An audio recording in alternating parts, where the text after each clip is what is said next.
Yesterday, outside the State House, young people called for more help with opportunities for work and learning and to make it through the pandemic. Organized by the group I Have a Future, the teens asked for more spending on youth jobs and other measures, including student loan relief, juvenile justice reform, and protection from evictions. Because unemployment rates are higher than ever right now, it's more important than ever that youth are able to go out and work to help support their families.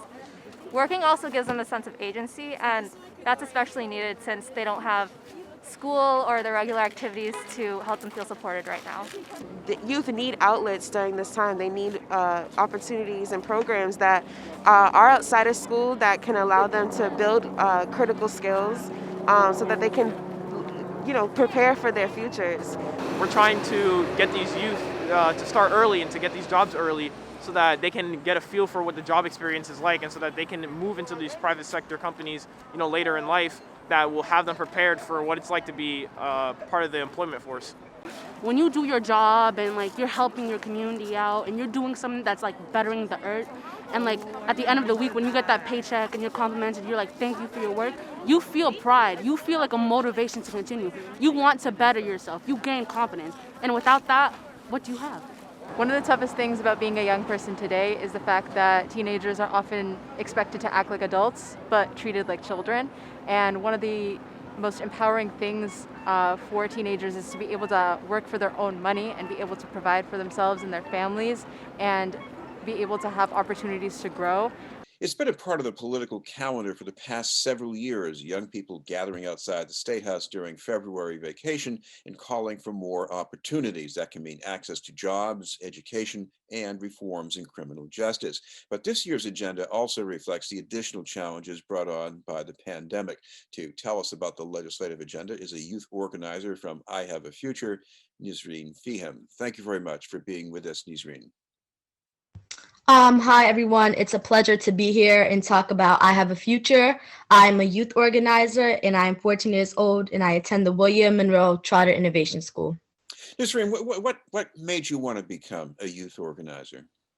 The main reason that I wanted to become a youth organizer is because I wanted to find a way to connect with my community. I knew that there was a lot of issues that were happening with my community, and I wanted to be a part of fixing that. And my teacher, actually, Mr. Hodnett, my history teacher, told me about a program known as I Have a Future that works with juvenile justice and youth works, and I thought it would be a good experience to be a part of my community. So the main reason is I wanted to really just be a part of my community. And this was a good opportunity for that. Well, Nisrine, you have 4 demands that you're working on right now. Can you tell us a little bit about those? Yes. So the first demand is youth jobs. So for youth jobs, we're asking for 23 million for youth works. That way there can be more job opportunities. Right now, we know that Governor Charlie Baker proposed for 16 million and we're asking for 23 million. As well as 6.4 million to schools, career, and connecting activities. So there can be private sector companies and opportunities for people and youth like me who come from low-income families and internships. And then the second demand is juvenile justice. So we're trying to get police out of schools so youth don't feel as criminalized. And then we're trying to do expungement, which is the erasing of juvenile records.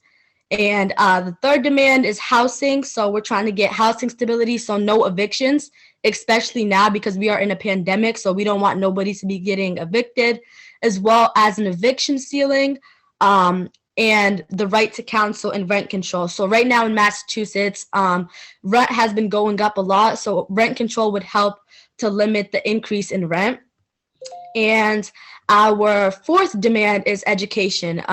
So we're asking for an act relative for healthy youth to be inclusive of people who are in the LGBT community and to teach that in sex education class. So we want it to be really inclusive. And then there's a bill that has been drafted. It's called the I Am Bill to have menstrual products in schools and in public locations. And then we're also asking for the fulfilling education promise, which is holding legislators accountable for money that they promised to schools but have not yet given. And the last thing in education that we're asking about is student loans, so to increase student loan assistance. So those are the 4 demands that we are working on. Nisrine, we've heard year after year that youth jobs are important because they help young people focus on a career and get some experience. But what about helping families? I mean, there are a lot of families struggling right now because of the pandemic and people out of work. How important are youth jobs to helping with that? Yeah, so youth jobs are really important now, especially with your family, because I know a lot of my friends who don't necessarily have jobs or who have jobs now. The only way that they're able to help their parents is by having a job. So the money that they get from a youth job, they help their parents with either bills or help them to pay certain things, either because their family don't have any income. So youth jobs are really important because sometimes the only way that they're able to get what they want or whatever is to help their parents. Like sometimes their parents need help. So youth jobs are really important in a household, especially now with the pandemic. People are losing their jobs and many more is happening during this pandemic. You also mentioned housing security as a concern because people, maybe if they can't pay their rent for right now, they're worried about being displaced. What does that mean for a student trying to keep on track with learning? Yeah, I know for actually one of my friends, this was back in like fifth grade. I'm in eighth grade right now. So I had a friend actually who her mom had subsidized a subsidized voucher program and they got that taken away, which led her to go into this homeless shelter. So it's really hard. If you want to focus on school and if you have a lot of things to focus on, you need a place to sleep at night, right? You need a place to lay your head. Without housing, it's hard to focus on anything in life.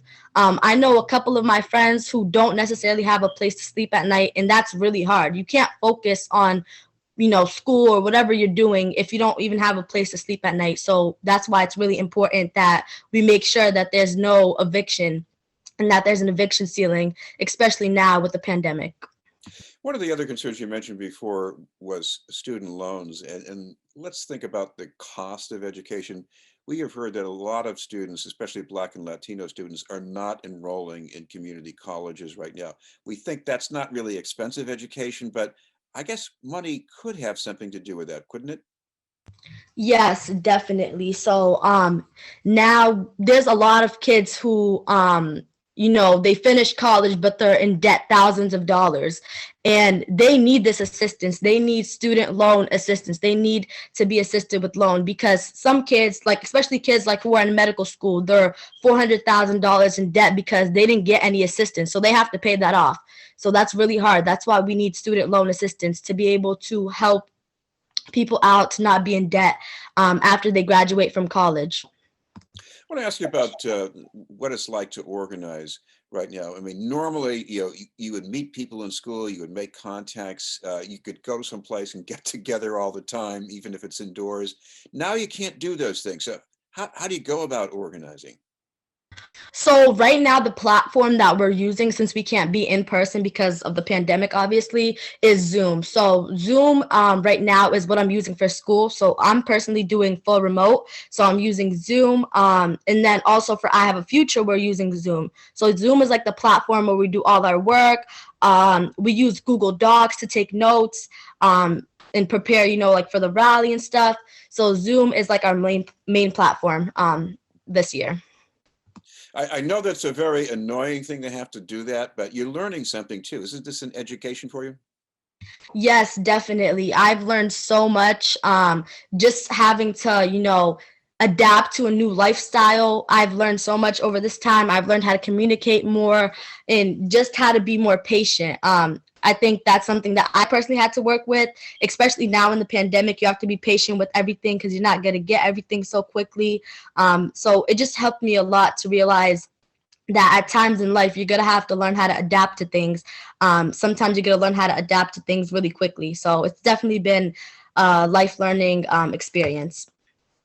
I want to ask you about some of the other agenda items because there are concerns, as you mentioned, access to menstrual projects, sex education. A lot of viewers may say, don't students already have that? I mean, what's missing? Yeah, so the I am bill. So the reason why we're asking for menstrual products, not only in schools, but in all public places, is because, especially youth, they're going through a cycle in their life where their bodies are rapidly changing or whatnot. And we need these products because sometimes parents are not able to afford menstrual product for their kids because they don't have that money. So having menstrual products in schools and in public places will make the parents not have to worry about, oh, where are the children going to get these menstrual product from? And the children themselves, the youth, don't have to worry about that because they will know that, hey, in my school building, we have a place where we could get menstrual products. In this public place, I don't have to worry about where to get menstrual products. And it's also important for people who are currently homeless. Homelessness, you need menstrual products. So just being able to go to any public place and find that in handy is really important. I want to ask you about one more thing, because I know you have an agenda about things that the young people need and want, but what about belonging to an organization like I Have a Future? What does that do for people? Yes, I Have a Future is really great in the way that they welcome people. The minute I started, so the first program that I did was YLY. The minute that I started that, you find people from all over the place. Some people are in Worcester, some people are in Dorchester, Roxbury, Jamaica Plain, Rosendale. So it's a very diverse community. And I feel like it was really helpful to me. I was able to get along with everybody really quick, make friends, even though it's online and I haven't met nobody in person. It felt like I'd known everybody for years, even though it was through Zoom, because it was so welcoming and it was a very diverse community. And I feel like had it not been a diverse community or had it not been a welcoming community, I probably wouldn't have been able to adjust as quickly as I was. So it's really important that the community that you're in, that they're really like diverse, that they're welcoming of every race, and no matter what your identity is. So I Have a Future is a good example of a welcoming and diverse community. And for people who might want to find out more and get involved, what's the best way for them to do that online? Yes, so the best way to do that is through our social media platforms. So if you go on social media and you type in the search bar like Instagram, Facebook, Twitter, I think those are like the three main platforms. If you go and type I Have a Future, so that's IHAVE at I Have a Future, you will find our platforms. Well, thank you very much for taking the time to be with us. Thank you. Nisrine Feham from I Have a Future. We'll have more news in just a moment.